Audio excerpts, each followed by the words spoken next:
Hola, ¿qué tal? Bienvenidos a la jaula del noob número 3. Y esta vez están conmigo todos estos noobs. Y bien, por ahí, saludos a todos. ¿Qué tal? ¿Cómo están todos? Bienvenidos a la tercera entrega de su casa, que es la Jalo de Noob. Espero estén muy bien.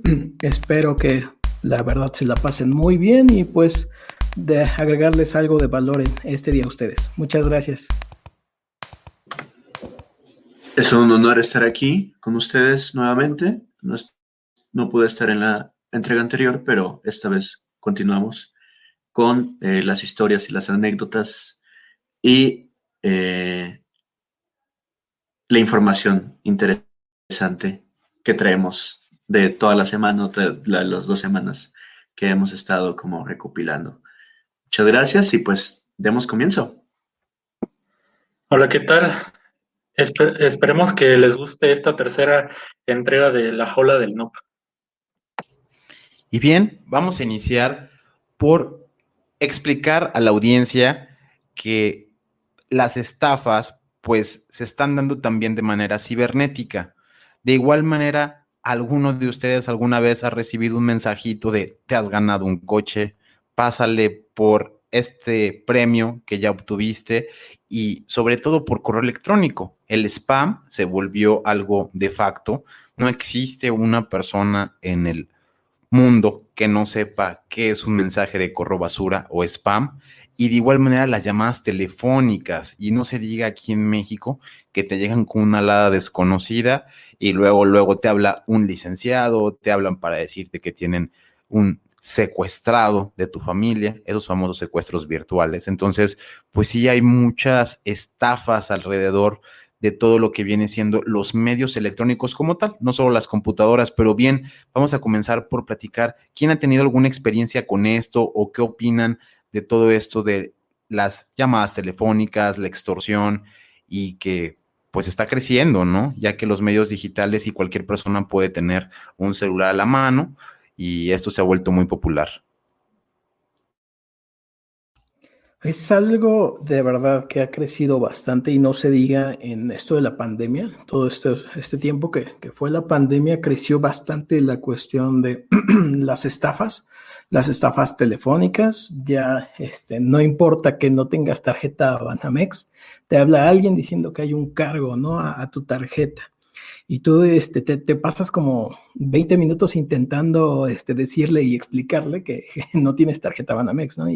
Es que no, señor, me tiene que ahorita confirmar que va a cancelar este pago, este cobro que se le está haciendo a su tarjeta y cosas así, ¿no? Entonces, eh, existimos la gente que quizás tenemos un poquito de conciencia de esta educación de ciberseguridad y vemos ya las estafas como pues algo que se puede prevenir, ¿no? Pero hay ciertos grupos vulnerables, como lo son los adultos mayores, creo que son los que más se han visto afectados por este tema de las estafas. Y bueno, tú dirías, un adulto mayor, pues, ¿qué le van a robar? No, pues, de verdad, o sea, hay gente que ha almacenado el dinero toda su vida y llegan incluso a perderlo, ¿no? Por este tipo de ciberdelitos. Verdaderamente, este tipo de cosas son ataques dirigidos a cualquier persona. Entonces, como envían masivamente esta clase de ganchos, a ver quién cae. Y es increíble. Podemos revisar las estadísticas, no las tengo aquí a la mano, pero las podemos buscar y es increíble la cantidad de personas que caen. Y es todavía más increíble la cantidad de dinero que están haciendo estos delincuentes. A mí me acaba de llegar un mensaje, por ejemplo, de GM Motors, de General Motors, diciéndome que tengo una deuda y que me van a demandar si no les respondo. Es como, si yo fuera otra persona, les hubiera respondido, les hubiera marcado yo. Así, con ese tipo de chantajes y amenazas, logran que les pongas atención. Y una vez teniendo tu atención, para ellos es ganancia, ¿no? Porque puede ser, o sea, tanto puede ser para publicitar como para directamente intentar una estafa. Entonces, hay que tener mucho cuidado. A mí me ha llegado mensajes de texto solicitando que cambie la contraseña de una de mis cuentas de red social. Y, o sea, es una ingeniería social muy chafa la que me mandaron, porque solamente decía ese mensaje, cambia la contraseña de tu cuenta. Y me mandaban un enlace, obviamente, falso. Y también lo que me ha pasado mucho son estas llamadas de extorsión, que te habla llorando supuestamente una niña diciendo que la tienen secuestrada y papá, me tienen secuestrada, etcétera, ¿no? Ya lo típico. Y pues dice uno, bueno, pues es que yo no tengo hijos, ¿cómo van a secuestrar a mi hija? Entonces, pues sí, por ese lado sí está algo gracioso, pero desgraciadamente muchas personas sí caen en ese tipo de extorsiones. Sí, esto que les voy a comentar es verídico. Realmente estuve haciendo una investigación hace ya algunos años de esto, como realmente cuando empezaron las extorsiones, que te llegaban los mensajes como tal que decía, te has ganado un carro, venía un nombre de un licenciado, venía como tal una cédula profesional y lo único que te estaban pidiendo era que tú depositaras en garantía algo para el movimiento de este auto. O sea, prácticamente te decían, el carro ya es tuyo, te lo has ganado, pero fíjate que por motivos de situaciones, de movimientos y papeleo, lo tenemos parado en Tijuana, ¿no? Entonces, para que se te llegue y demás, tienes que pagar el arrastre, la grúa, todo este papeleo, porque pues ya el coche es tuyo, ¿no? Pero solamente necesitas pagar ese mínimo de 8,975 más tus impuestos hasta allá, hasta te decían cuánto ibas a pagar ya de tu tenencia y de otros impuestos del auto. O sea, realmente muy estudiado, pero cuando les platique el contexto de esto van a decir, no, no te lo creo, aunque ya la mayoría ya sabemos de dónde sale tanto tiempo de ocio para estar a llame y extorsione y extorsione. Sin bien, no les haré el cuento más largo, a esta persona yo decido después grabar todos estos números, seguirles un poco el juego, contestarles los mensajes de SMS al punto que cuando ya ellos piensan que también tú vas a caer, o sea, utilizando un poquito la ingeniería social que se utiliza en el ambiente del hacking para algunas de las pruebas, dije, bueno, si yo realmente lo dejo en el punto en el que él piensa que, no, sí, ya estoy espantado, ¿y dónde tengo que depositar? Por favor, sí, es muy interesante para mí el coche, o con un énfasis de realmente recibir las cosas, pues ellos le siguen, y lo que más coraje les da a las personas es que el último les digas tú como, ¿qué crees? Cámara escondida, ¿no? El que te estaba haciendo la situación era yo. Total que no sé cómo llegué al punto de confesarle a alguna persona o empezarle a decir que yo era alguien que podía hacer ciertas actividades con la tecnología y automáticamente me confesó que estaban dentro de la cárcel, que eran personas que obtenían por ahí los chips para estar haciendo todo ese tipo de situaciones todo el tiempo.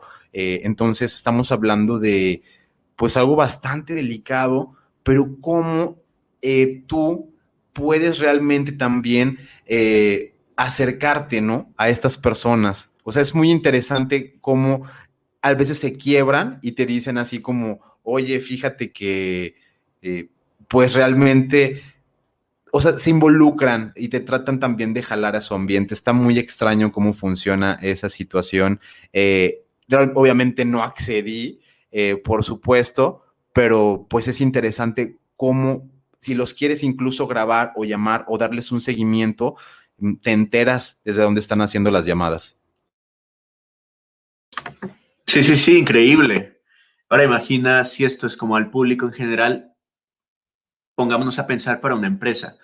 Yo conozco un amigo que trabajaba para una compañía X, no diré cuál es, y le marcaron para decirle que tenían un problema del SAT, ¿no? Que eran del SAT, que era una persona que ya estaba en contacto con el contador de la empresa, inclusive hicieron su investigación, ¿no? Dijeron el nombre del contador y todo. Y pues convenció como al trabajador de sacar dinero de la caja registradora del mostrador e ir al Oxxo a depositar un dinero a una cuenta del Oxxo. Así de carismáticos pueden llegar a ser. Sí, exacto. Y esto pues ya realmente es una microempresa ahí dentro, ¿no? De una cárcel y pues no es una, ¿no? ¿Cuántas son? Y aparte, de alguna manera, pues todos esos insumos, los chips, los teléfonos, pues es un gasto, ¿no? Entonces alguien tiene que estar como patrocinando, financiando todo esto. Y aparte, para que nadie diga nada o nadie detenga este tipo de actividades, pues también se le está pagando, ¿no? O sea, es una suposición, pero pues un sistema tan ya complejo y tan lleno de las herramientas necesarias para operarlo, seguramente tiene demasiados escalones arriba. De hecho, últimamente en Facebook ha estado sucediendo que usuarios han compartido que amigos de ellos les envían un mensaje que dice, oye, tú eres la de este video, y les manda un enlace muy extraño. Obviamente, pues es un ataque de phishing para obtener ya sea este el correo y contraseña de su cuenta de Facebook, etcétera. Sí, justo ya estás entrando a este tema que pues precisamente es bien importante, lo que es el famoso phishing, que ya no van a la extorsión, al fraude, van ya directamente a la información, que si bien pues la información parecería pues nada importante, realmente la información lo es todo. Quien tiene la información es quien tiene las cartas del juego y quien va a decidir cómo se maneja el juego. Para un ciberdelincuente, imagínate que quiere ingresar a la red de una empresa. Entonces, pues puede mediante ingeniería social hacer su campaña completa con ya sea página de internet, con otro subdominio que se parezca al de algún proveedor o de alguien que tenga relación con esta empresa para hacer su ataque, ¿no? Solicitando alguna credencial, solicitando algún acceso, solicitando que entren a una liga para que se loguen en algún portal de pruebas, etcétera.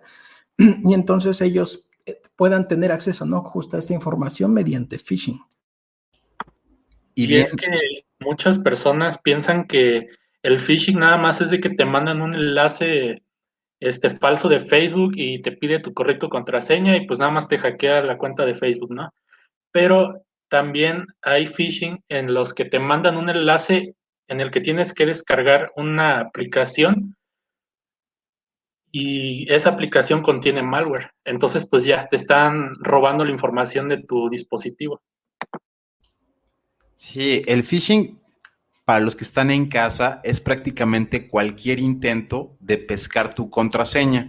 Véanlo de esa manera burda. Te llega un correo de un supuesto banco, entidad financiera, paga la luz, debes esto, o incluso, no muchas veces, tiene que ver con ese tipo de fraude. Pueden simular que precisamente se acaba de realizar un pago, así como has realizado una compra, acabas de adquirir este producto, simplemente baja. Entonces, incluye el jugar un poquito con las personas, el hecho de que siempre podemos estar esperando un regalo o que incluso se equivoque la paquetería y te dé algo que no es tuyo, pero pues que llegue un regalo a tu puerta, nunca está de más. Entonces, sí llegan a ser efectivos. El phishing no únicamente te llega por medio de correo electrónico, también te puede llegar smishing o que te llega por SMS. Te llega generalmente en el formato de spam o formato basura, pero como bien lo comenta mi compañero, muchas veces ya utilizan ataques más sofisticados de ingeniería social donde estudian a las víctimas, entonces ya te están pescando por una línea de tus preferencias, ¿a dónde te gusta ir? No, pues esta persona siempre se toma su cafecito del Starbucks, es más, hasta modela su vasito por donde quiera que va felizmente. Prácticamente puedo mandarle un correo de te acabas de ganar 500 puntos de rewards por haber comprado tu último café, me fijo la hora en la que sale, o sea, hay muchas cuestiones que a veces las personas no lo queremos ver así, es muy poco probable, pero pueden realmente estar detrás de tu correo electrónico. Cuando no es así, es un poco más generalizado. Es aquel correo spam que te llega y que generalmente tiene un archivo adjunto o algo por donde te van a cazar. Es el primer método de infección, pero ¿cuántas personas no tienen un antivirus adecuado? Entonces todo lo que te llega al spam, si es algo que parezca muy curioso, podríamos dudar, pero los números dicen lo contrario, que hay gente que se descarga esto, incluso a mí me sorprende, pero puede venir en archivos zipiados o archivos comprimidos, los descomprimen, se abran el virus.exe y los programas que supuestamente trae estos paquetes y te infectas. Otro es como tal las páginas falsas, y las páginas falsas siempre hay de todos lados, y algo que te quiero comentar es, dentro de la modernidad de lo que es el phishing, las personas están utilizando explotar directamente los servicios de ads, utilizan Facebook Ads para repartir malware, para repartir phishing, estuvieron utilizando Bing, y pues las empresas están tratando de luchar para que sus servicios de publicidad, advertisement y clics y todo esto que se hace para generar tráfico no caiga en esta publicidad que te lleve al phishing y que te lleve como tal al fraude bancario, ¿no?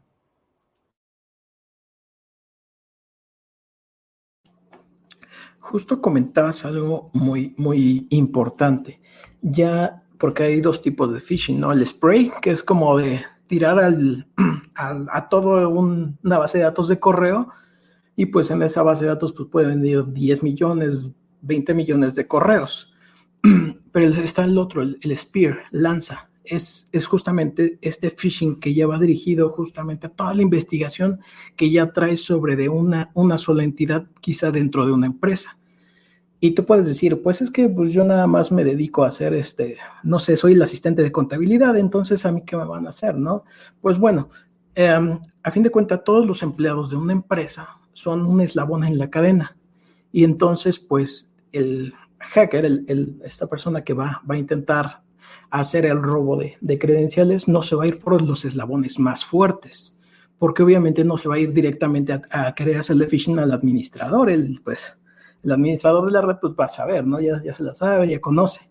Va a ir por justamente los eslabones más débiles, por la gente que tenga este desconocimiento, que no tengan estas prácticas de ciberseguridad.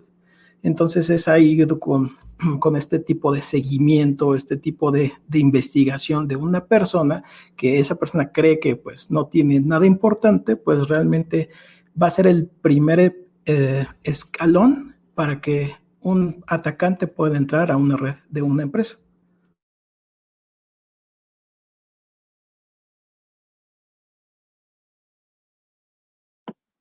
Sí, también últimamente ha habido mucho scam para, para robar datos bancarios. Sí, y realmente cómo crece esto, pues las personas tienen mucho tiempo.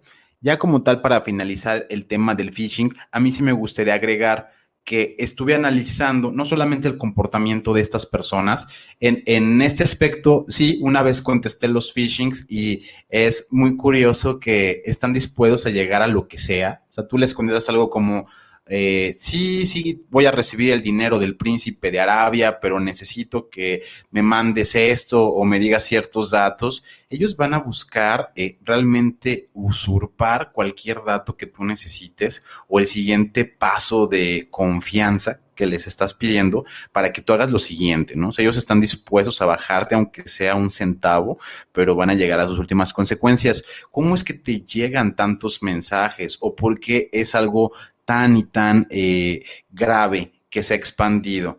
Quiero manifestarle esto a las personas en una entrevista que escuché que le hacen directamente a un secuestrador virtual. Él dice, mira, yo realmente estoy en la cárcel, estoy todo el tiempo, entonces es mi trabajo de todos los días, de realidad ya estoy hasta harto, o sea, se maneja como con una especie de hartazgo. Dice, pero yo aquí también tengo que pagar cuotas, tengo que pagar situaciones y es lo único que hay que hacer todo el día desde que me levanto hasta que anochece, o a mí me va mal. O sea, si yo no saco para mis chicles, pues a mí también me pasan cosas, ¿no? Entonces es una cadenita en donde hay muchas personas que están realmente obligadas ya encerradas en estos lugares y que es su trabajo del diario, ¿no? Hay que pensarlo también así. Dice, tú no lo vas a creer, de hecho es algo que me llama mucho la atención de esa entrevista que hacen.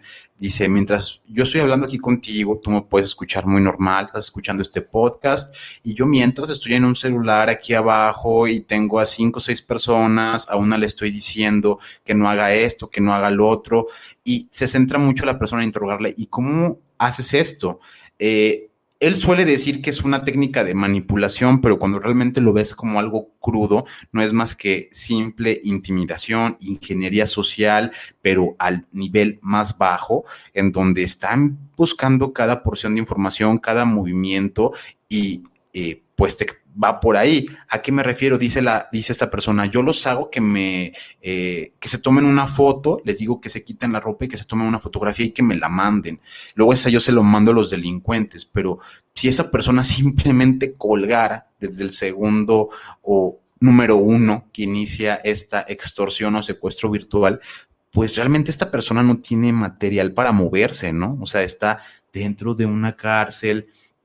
Sí, tienen contactos muchas veces con personas en el exterior, lo cual hace muy complicado el trabajo de estas células y la corrupción que existe para poder obtener los padrones telefónicos, obtener toda esta cantidad inmensa en donde están a llame y llame, pues también ha quedado como expuesto, ¿no? O sea, que nadie nos está dando garantías sobre esta información. Y bueno, eso es lo que yo quiero agregar de esta situación. Sé que es un tema muy delicado. Si alguien más quiere agregar un punto en la parte de lo del phishing, estamos en esto. No, de mi lado creo que ya dije todo.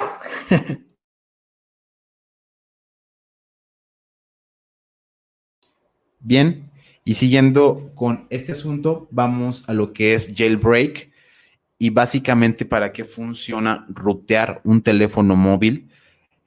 Vamos a orientarlo a básicamente cualquier celular, tú lo puedes modificar, hackear, rutear, pero ¿para qué sirve esto? A ver, vamos a platicarle un poquito a la audiencia. Bueno, básicamente el jailbreak viene de un hacker llamado GeoHot, que fue el que encontró una vulnerabilidad. Vulnerabilidad es como un fallo en el sistema de los teléfonos iPhone.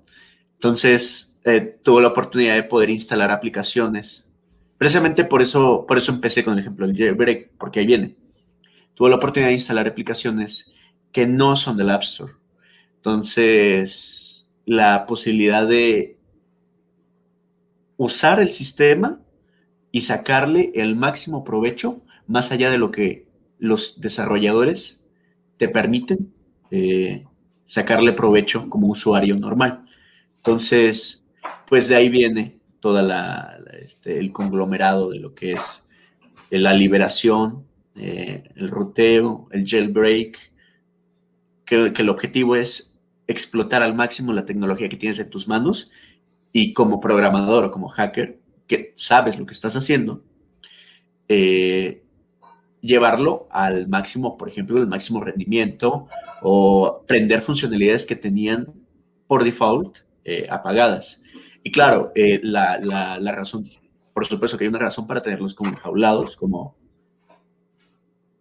con permisos en el sistema restringidos para el usuario, que es pues no dañar el dispositivo, no romper el sistema operativo. Entonces el proceso, pues bueno, se puede pasar algo, por eso hay que saber lo que se está haciendo.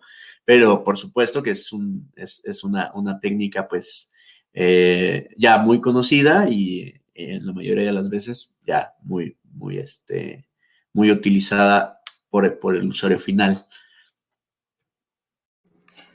Sí, yo creo que muchos de los que llegan a hacer jailbreak o root, pues se van como por el boom, ¿no? Por ejemplo, estas aplicaciones que ya tienen algún crack o alguna modificación que les permite hacer alguna actividad dentro de justo de la aplicación, y esto solo funciona para las aplicaciones locales, las aplicaciones que tienes que conectarte a un servidor para que valide la versión de la aplicación, pues ahí no va a funcionar como este tipo de cosas. Otra de las cosas que tienes con el jailbreak es poder modificar la estructura del teléfono, el texto, el tamaño, el formato de la letra. Por ejemplo, los iconos. Recuerdo que cuando tenía mi iPhone, le puse en el icono de la batería tenía el escudo de Batman. Y bueno, algunas otras cuestiones, por ejemplo, en cuanto a los permisos de las aplicaciones, pues también puedes jugar ahí un poco. Otro tema ahí del jailbreak, pues justo sería las aplicaciones que necesitas pagar para tenerlas. Pues muchas veces las puedes encontrar en otros repositorios. No se recomienda, la verdad, porque pues uno es piratería y dos, lo más importante, hay también hackers que están utilizando este tipo de aplicaciones que nadie las está firmando para poder apoderarse ya sea de la información de tu dispositivo o bien usar tu dispositivo como un zombie. Y pues con esto el poder hacer pues, desde un ataque utilizando tu dispositivo y obviamente muchos dispositivos que están en la misma situación que el tuyo, o bien estar, no sé, haciendo como actividades menos intrusivas, como dando like o dando reviews a videos, ¿no? Por ejemplo. Esto del jailbreak y root también es utilizado en cómputo forense para poder extraer información de los dispositivos móviles. Lo único malo de esto es que te puede alterar la información del dispositivo. Puede cambiar el email, por ejemplo. Entonces, pues eso sí es un problema al momento de presentar la evidencia, porque, pues sí, con la información alterada, ese es el problema, ¿no? Y bien, para dar un poquito de más, contexto de lo que viene siendo el jailbreak y el root, básicamente es como romper la jaula, ¿no? Sería como el contexto. Tu celular te lo dan, pero tú no eres al 100% como, digamos que la empresa que te lo da sería como si no te catalogara como lo suficientemente capaz de utilizarlo al 100% o de darte todas las llaves, ya que lo puedes destruir. Sería como, ellos lo ven así, ¿no? Como al usuario final dale lo que pueda utilizar, que no vayan a romper el dispositivo. Pero el tener jailbreak o tener root en tu celular realmente hace que tú seas el administrador ya en ese momento, que controles al máximo el sistema operativo y puedas hacerle prácticamente lo que sea. Sí, ha habido cierta controversia en esto del jailbreak y el root. Yo siempre, digamos que lo viví hasta cuando buscabas información, querías hacerle jailbreak a tu iPhone y resultaba que te decía, no, es que la gente que le hace jailbreak, ya luego no te funciona la cámara o se te echa a perder el micrófono o no te va a agarrar la señal del 3G, y ahora vamos en el 5G, así que imaginen, pero realmente siempre ha habido esta situación de decir, si tú desbloqueas o si tú accedes al 100% de tu teléfono las capacidades, aguas, porque pierdes la garantía, porque no nos vamos a hacer responsables, porque lo vas a romper y en ese momento pierdes todas las garantías. Más sin embargo, para todas las personas que nos dedicamos a esto de los sistemas, entendemos que es como pues tener acceso a las shells. Yo recuerdo que la primera vez que utilicé de forma práctica este concepto del jailbreak fue básicamente con un iPod Touch y este era el contexto, era un iPod que no tenía acceso como tal a una tarjeta SIM, entonces si no se conectaba al Wi-Fi o no tenía cierto tipo de aplicaciones, el sistema operativo principal que me brindaba Apple ya estaba prácticamente obsoleto, o sea, no te iba a funcionar para nada más que para hacer un caro y bonito pisapapeles, pero tú con jailbreak opté por ponerle mis terminales, herramientas que me servían para yo poder desde ahí utilizar herramientas como Nmap, algunos scripts de Perl, entonces ya no se convirtió en este, vamos a llamarle aparato inservible de generación obsoleta, sino que al ya obtener el control yo de este dispositivo bajo nivel, pues le instalé todas mis herramientas que utilizo para cuestiones de pentesting y un objeto obsoleto, pues lo convertí en algo funcional. Eso es al menos mi acercamiento con jailbreak. Y pues bueno, habrá personas que se preguntan de cómo hacer jailbreak en dispositivos iOS, pues bueno, existe software como CheckRain o Uncover que se encargan de hacer jailbreak al dispositivo. Y también han preguntado mucho de cómo hacer bypass. Y, y para esto está la herramienta de iCloud Bypass K. Y para las versiones recientes de iOS, solamente se puede con un software privado. O sea, no existe software gratuito que pueda hacer por ahora bypass a las nuevas versiones de iOS. Te contó el primo de un amigo, ¿verdad, Debug? Claro. Excelente. Sí, creo que es un tema bastante grande también que nos podemos sumergir mucho en ello. Y creo que Héctor tocó un tema importante, ¿no? Esta cuestión de la obsolescencia programada. O sea, todo lo que compramos ya está diseñado para tener una fecha de muerte, ¿no? Una fecha de expiración, una fecha donde ese dispositivo ya no va a servir o ya no va a ser capaz de soportar entre comillas, nuevo sistema, ¿no? El nuevo sistema operativo, las nuevas actualizaciones, la nueva versión. Y pues esto justamente, pues quizás saliéndonos del tema de hacking, pues está diseñado para el consumismo. Y pues en esta vez que cambió algo de ser un pisapapeles a ser una herramienta, pues venció a la obsolescencia programada. Yo creo que no solo iOS es hasta cierto punto está securizado de los jailbreaks, sino que también Android en últimas versiones también es un poquito más complicado hacerle el ruteo. Yo me acuerdo que intenté hacerle el ruteo a uno de los dispositivos que tenías, supuestamente yo para instalarle como herramientas que me pudieran haber permitido utilizar el teléfono como interfaz para poder como interactuar con la red móvil. Y eso te abre muchas puertas, ¿cierto? Porque no tienes desde la PC la posibilidad de conectarte a la red móvil. La mayoría de las PCs no tienen esa posibilidad, pero los teléfonos sí. Y utilizándolo como periférico, bueno, tienes un montón de cosas que puedes hacer como programador. Pero dejando eso de lado, la cuestión es que creo que últimamente se ha hecho un poquito más difícil, ya que, pues sí, la idea de las grandes empresas es que no te sirva el dispositivo más que para lo que ellos quieren que te sirva. Y una vez que ya no, una vez que ocurre esa obsolescencia programada, que es como si fuera un epoch de como si fuera una bomba de tiempo, ¿cierto? De pronto pues ya deja de funcionar y no puedes seguir utilizándolo como periférico, como darle funcionalidades nuevas al hardware viejo, lo que decían ya los compañeros acá.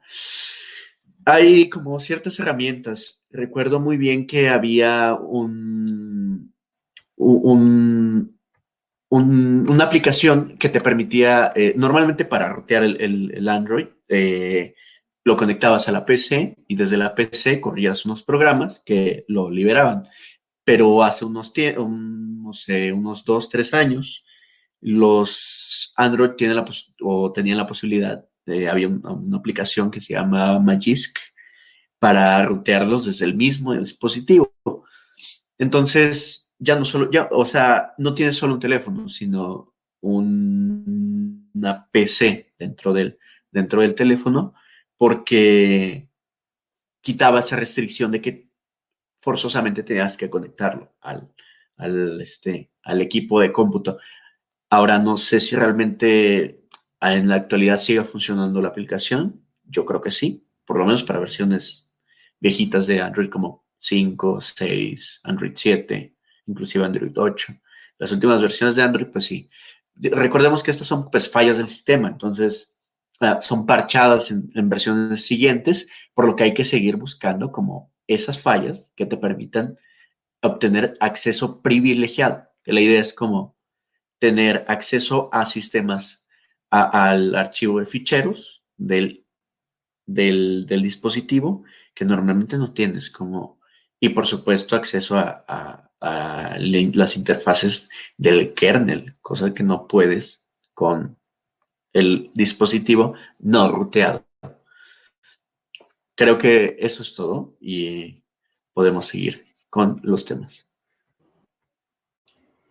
Sí, realmente, pues sí, esto de rutear tu celular o hacerle jailbreak, a mí me llama mucho la atención, sobre todo porque, bueno, estamos hablando específicamente de los móviles y cómo llevarlos a su máximo desempeño, pero eso solamente habla del que las personas querían sacarle el máximo provecho, en este caso del celular, y lo hacen, pero como también lo han hecho con consolas de videojuegos que de repente resulta que llegan a incautar un lugar y en vez de encontrarse los grandes servidores, ya están los PlayStations ahí conectados, sacando los bitcoins y los moneros digitales. O sea, todo esto está evolucionando paulatinamente a lo que viene siendo el cibercrimen.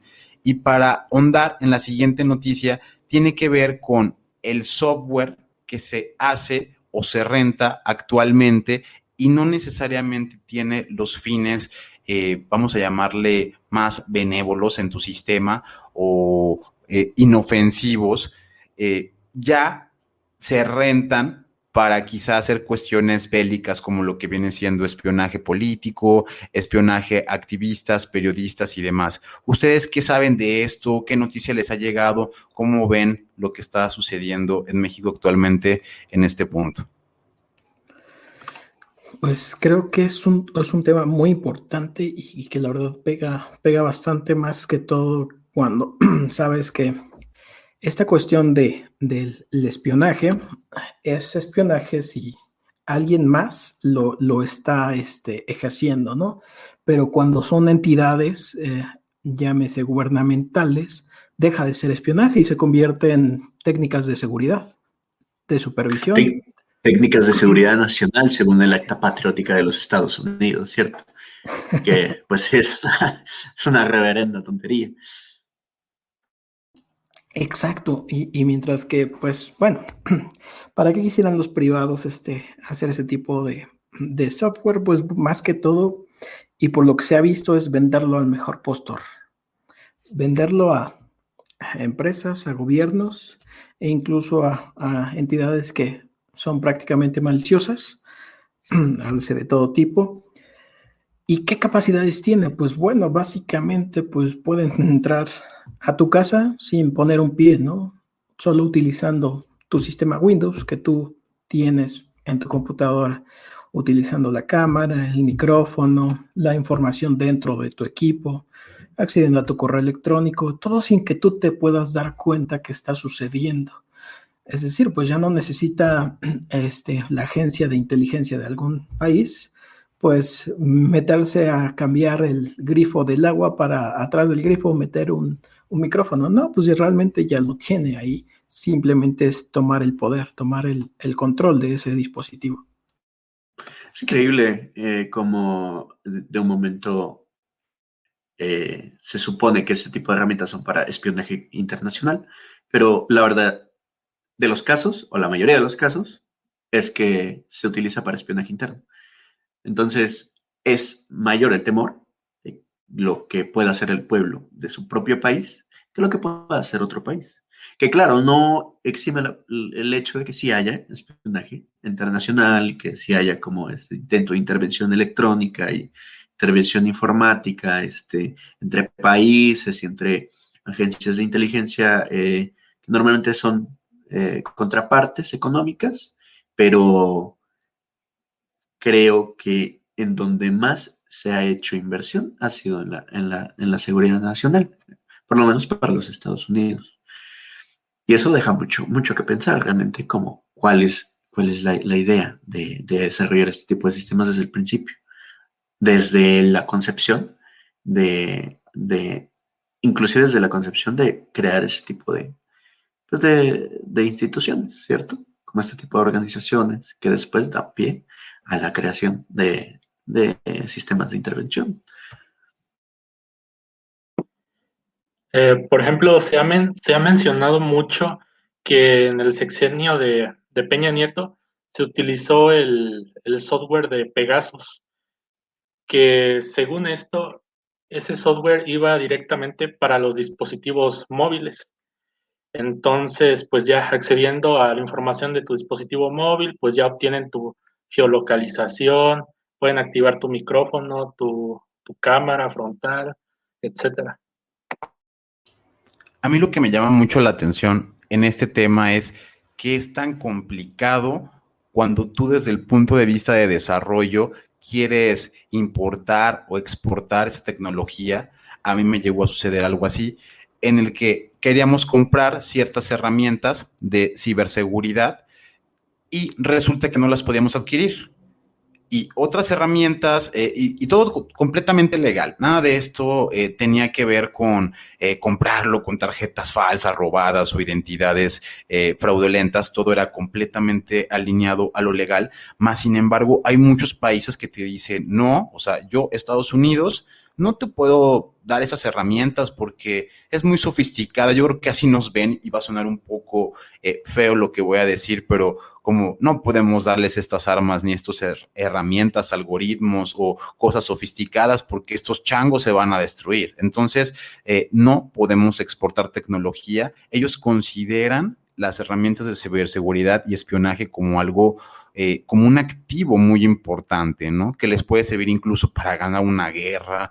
Bien sabemos, sobre todo por lo que comentó Luis, en este aspecto, los gobiernos activamente se están haciendo cosas, si no, no tendrían esos departamentos de ciberdefensa, ciberofensiva, equipos rojos, equipos azules. O sea, si ya están ahí, no es para, digamos, que desechar toda la inversión que han hecho en cientos de recursos humanos destinados a esas tareas. Están simplemente como un arma cargada, esperando el momento que le digan, no, ¿sabes qué? Ya se puso la situación complicada, ahora sí contra los chinos, ahora sí contra los rusos, ahora fíjate que los de Irán nos están aventando mucho malware. O sea, la guerra informática ya inició. A veces las personas, yo sé que quieren ver los cohetes y los misiles volar o la gente marchando para darle el contexto de que están viviendo una guerra, pero realmente pues ya no es así. O sea, hoy en día estamos viviendo una guerra contra esta pandemia y contra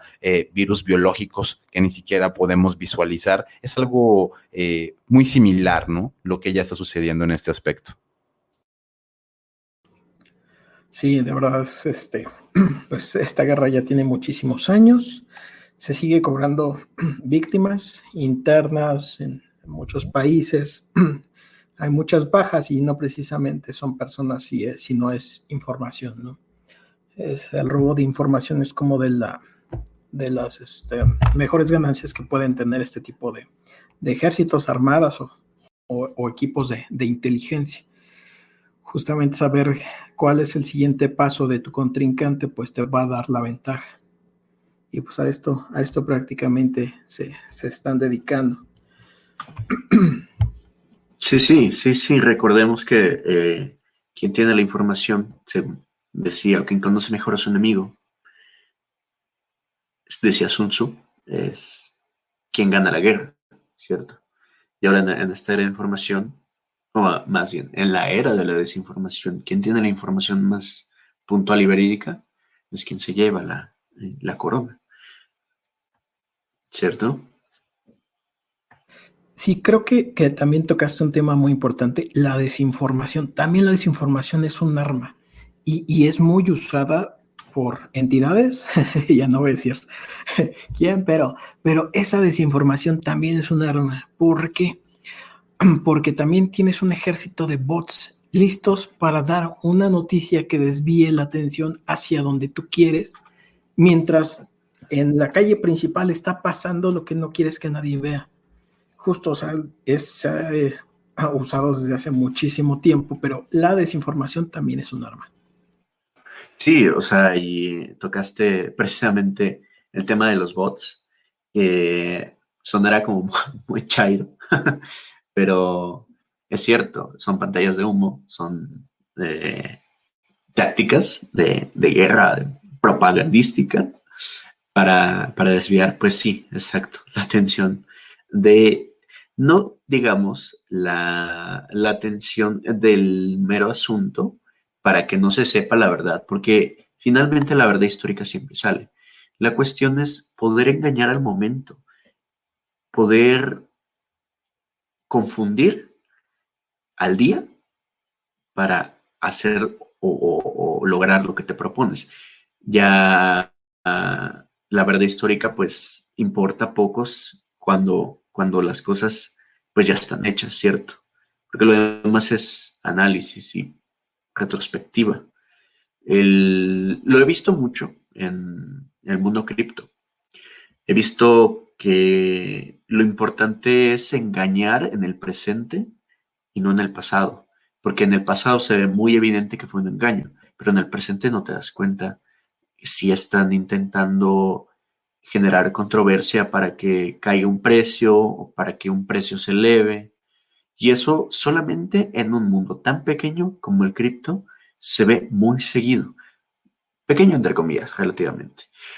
A nivel macroeconómico, pues hay instituciones que son empresas, corporativos, que se dedican a esto, especialmente a generar noticias falsas. Inclusive existen herramientas de inteligencia artificial para escribir artículos engañosos, para subir fotografías engañosas y por medio de redes de bots, pues las propagan. Entonces, tienes todo un mecanismo increíble, automatizado, de desinformación que constantemente están produciendo noticias falsas y noticias medio falsas y noticias medio reales para confundir y ganar la guerra propagandística, como si fuera una fábrica de noticias ya automatizada completamente. Ya no necesitas tener 5 personas ahí escribiendo todo el tiempo, nada más una inteligencia artificial, que es increíble cómo funciona o la capacidad que tiene de poder escribir cosas muy engañosas. Sí, y Algo que ahorita que hablas supera, un poquito de sí. bots, esto me lleva también a que pues realmente el problema es que pues le invierten, o sea, vamos a llamarle un dirigente político y más una cabeza de un país, no podría tener bots. O sea, tendrían que ser cuentas realmente auditadas. O sea, yo estuve viendo ese tipo de situaciones y es lamentable cuando realmente tratas de auditar una cuenta y que te das cuenta que la mitad son bots. O sea, ni siquiera es como que sea solamente un 5% de cuentas falsas, sino que esta persona, la mitad de los seguidores son bots, pues entonces ¿en qué estamos creyendo, no? O sea, esto de cyber warfare realmente manipula mucho la verdad y la dobla, pero pues habría que partir porque pues estas personas ni siquiera pudieran rentar, o sea, ¿quién le está vendiendo los bots? ¿A cuánto los están comprando? ¿Por qué eso no lo apuntan en el presupuesto? Todo lo que comentaron, softwares como Pegasus y más softwares de espionaje que utiliza el gobierno, pues realmente, ¿en dónde está la factura, no? ¿Cuánto se gasta? ¿Por qué tanto? O sea, yo siento, y realmente eso se los comento de una manera muy personal, hasta cierto punto les vale. O sea, ellos ya tienen los mecanismos para bajar millones y millones de pesos de los fondos gubernamentales, saben cómo hacer las licitaciones y realmente pues no hay software caro para estas agencias. ¿Qué deberíamos de hacer para que esto ya no sucediera? ¿Qué recomiendan? Un mensaje para las autoridades para que no compren software de espionaje. Pues yo creo que primordialmente mejorar el sistema en general, mejorar la participación ciudadana y contratar, contratar empresas que se dediquen a cosas un poquito más soft, ¿no? En materia de ciberseguridad, sobre todo para las empresas privadas, porque hay que, hay que tener una cultura dentro del mundo empresarial de no permitir que un gobierno se aproveche, no importa cuánto dinero destine para o ofrezca, no hay que permitir desde la industria privada que se aprovechen de ello y menos abrirles la puerta trasera. Eso, pues, es mi opinión, que es entre política y entre como de sentido común. No sé qué opine mi amigo Rama o mi amigo Debu. Pues en el ámbito político, la verdad es que no me puedo meter. Omito mi comentario del lado político. Sí, mejor quisiera darles como un poquito de contexto acerca, por ejemplo, de esto de las IAs. Las IAs se pueden incluso programar. Por ejemplo, si yo quiero que candidato A gane las elecciones, voy a utilizar fuentes, por ejemplo, como Facebook, para darte a ti, posible elector, una visión perfecta de ese candidato. Por ejemplo, a ti te gusta o te interesa mucho la cuestión de que se inundan tu colonia, ¿no? Se está inundando a cada rato, no hay luminarias y aparte te interesan los animalitos. Entonces te van a llegar a ti, posible elector, raramente noticias acerca de, pues con este candidato te vamos a desasolvar las vías de los caños y todo eso, la cañería, vamos a arreglar el problema de luminarias, vamos a arreglar el problema de seguridad y además va a venir con una nueva ley para la protección de los animales y más espacios para animales. Y tú, wow, es que es el candidato perfecto para mí. Pues sí, porque una IA estuvo analizándote y viendo cuáles eran tus preferencias para darte la información que a ti te iba a causar un impacto positivo en este caso. Entonces, bueno, eso es no te confíes de la información, porque a veces está justamente trabajada para ser perfectamente para ti. Entonces, pues siempre hay que buscar todas las fuentes, toda la información y pues esta cuestión de siempre estar como dudando, yo creo que es un muy buen hábito para estar siempre buscando no solo la opinión que te dice Caperucita, ¿no? Pues también hazle caso al lobo y escucha al lobo, quizás pues no es como te lo pintaron. Quizás tenga algo importante que decir. Y sabes, tocaste un tema muy, muy interesante, eso del targeting individual del elector. Y precisamente buscan personas que tengan una clase de psicología manipulable, que sus decisiones sean manipulables por medio de encuestas. Y eso fue lo que hizo Cambridge Analytica hace un tiempo. Para poder llenarle publicidad y hacer que cambien su voto. Entonces, siempre lo mejor es tener una posición informada y fuertemente fundamentada. Pero sí, sobre todo, es que la idea es llegar al sector poblacional, que es más fácil cambiarle su punto de vista y cambiar su voto o su concepción de cierto candidato. Y ellos buscan precisamente, ya por medio de análisis, que ya tienen que ver con lo sociológico y lo psicológico, a esta clase de personas que sorprendería, pero son muchas.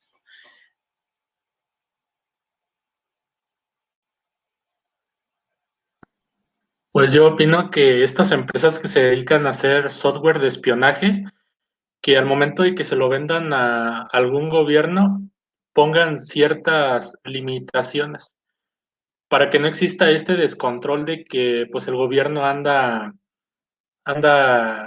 infectando con ese software a personas que pues no tienen nada que ver con las misiones que ellos tengan contempladas de hacer, ¿no? Entras a un punto bien delicado en esa parte que acabas de mencionar de Bug, porque realmente tú podrías decir, bueno, las personas que venden este software de espionaje a el gobierno, también hay que hablar un poquito de quién es, para los que están en casa. No puedo revelar exactamente los nombres, al 100% se conocen y hemos platicado aquí de ellos por motivos de confidencialidad y de meternos en algún problema de copyright. No se pueden mencionar específicamente los nombres de esas empresas.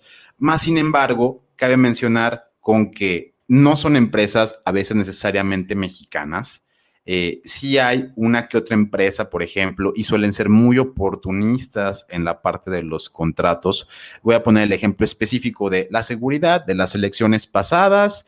Agarran, levantan el teléfono, le hablan ahí al señor Telmex y pues obviamente ahí pasan las situaciones de que este señor Telmex tiene más empresas y estas empresas también se dedican a la ciberseguridad y los contratos millonarios quedan en la misma mesita de 2, 3 personas. Entonces, también hablar un poquito de esa situación en donde toca un poquito el tráfico de influencias, desgraciadamente, de estas situaciones, aunque no tengas la capacidad de ciberseguridad, no tengas certificaciones, acreditaciones o lo que sea, simplemente por compadrazgos o por habilidad para estas plataformas llamadas Compranet, donde se hacen las licitaciones y demás, gente que realmente se especializa y hasta se vende, ¿no? Al mejor postor como yo le sé al Compranet, así como si fuera a saber Excel o si fuera saberle al PowerPoint, yo sé ganar estas licitaciones de gobierno y lo hago muy bien. Entonces creo que vamos a ponerlo como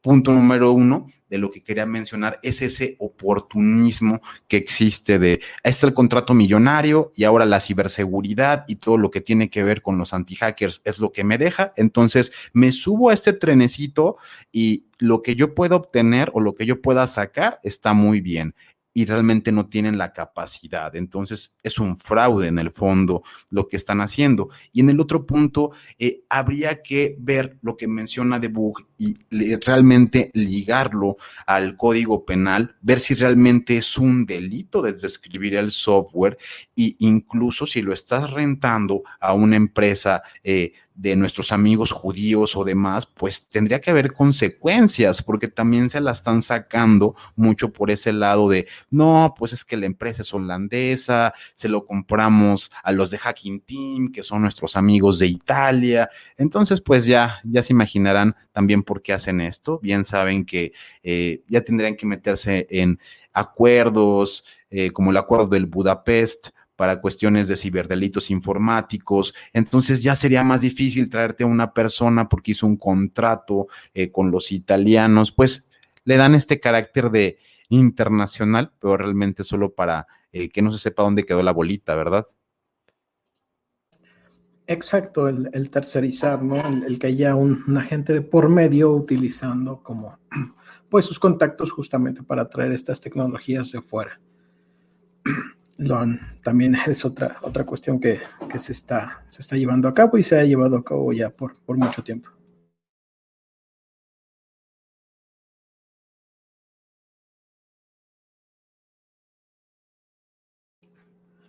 Bueno, no sé cómo andemos de tiempo. Pues me gustaría que diéramos por terminada esta edición del podcast, mas sin embargo vamos a hacer la costumbre de recomendar un par de tips a las personas, en este caso específicamente para que no sean víctimas de phishing, para que no caigan en estas llamadas telefónicas fraudulentas, ya sea por SMS, cualquiera que sea el mecanismo por el cual los intentan pescar, que no vayamos a ser víctimas. Ok, si quieren, déjame comenzar. Pues una de las recomendaciones sería bajarse de sus tiendas de apps que utilizan una aplicación de directorio. Estas aplicaciones, no quiero decir nombres, pero justamente sirven para poder saber quién te está llamando. Estas, digámoslo así, bases de datos de números se alimentan de gente que ya recibió quizás una llamada de extorsión. Entonces, esta persona cuando cuelga esta llamada, le pone el número. ¿Sabes qué? En este número te quieren extorsionar o te es un spam. Entonces, ya con esta información, en el momento que te llamen, te va a aparecer la nota, ¿no? Entonces, tú ya sabrías que ni siquiera debes de contestar o que de un inicio debes bloquear el número. Y te puede servir mucho como para evitarte esos tragos en la cuestión de las llamadas.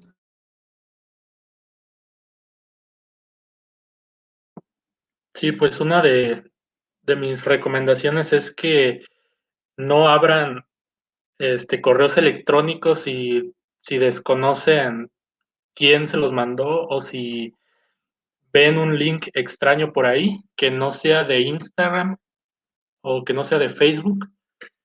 pues sí, no lo abran ni metan ahí sus datos. Y para esto de las llamadas de extorsión, no contestes números que no conocen. Eso es importante.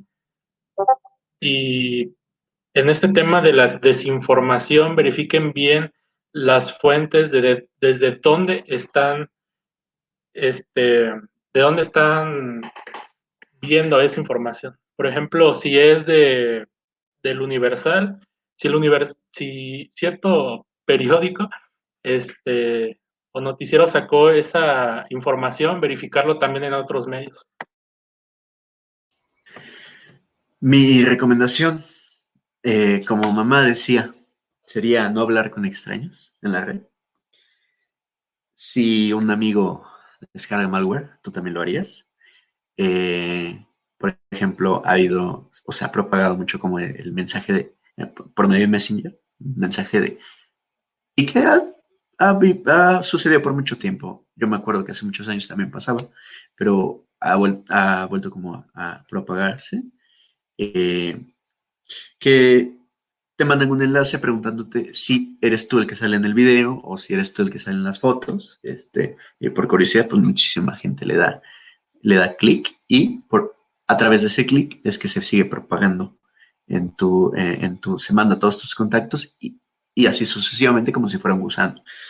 La otra es ordena todo lo que tengas y ordena todo en tus respaldos para que si en algún momento tu información cae en manos de ransomware, simplemente hagas un formato, porque todo lo tienes respaldado. La otra es que intentes evitar en la mayor medida descargar cosas piratas, porque es evidente que nada es gratis en esta vida. Te venden, te regalan algo, pero te trae un regalito. Y sobre todo hay que tener mucho cuidado en todo lo que navegas, ¿cierto?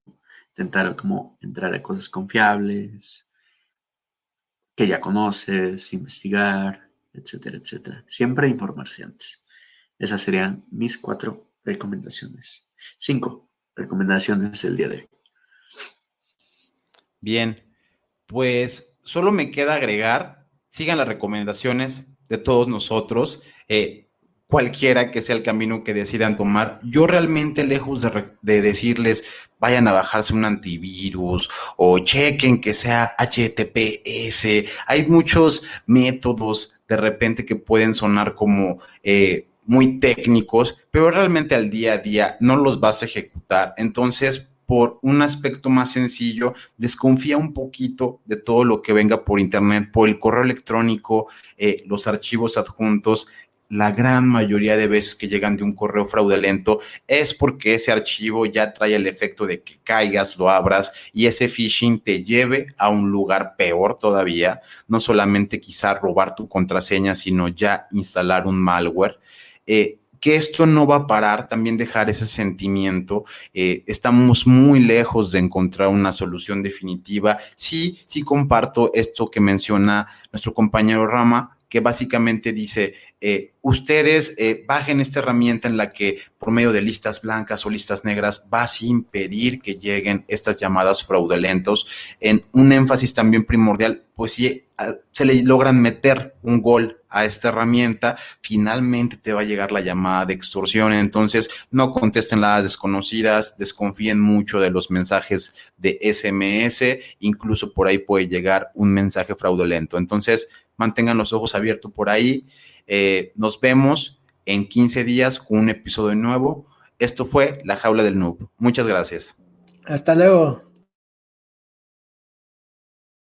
Hasta luego. Nos vemos. Hasta luego. Un saludo al 701.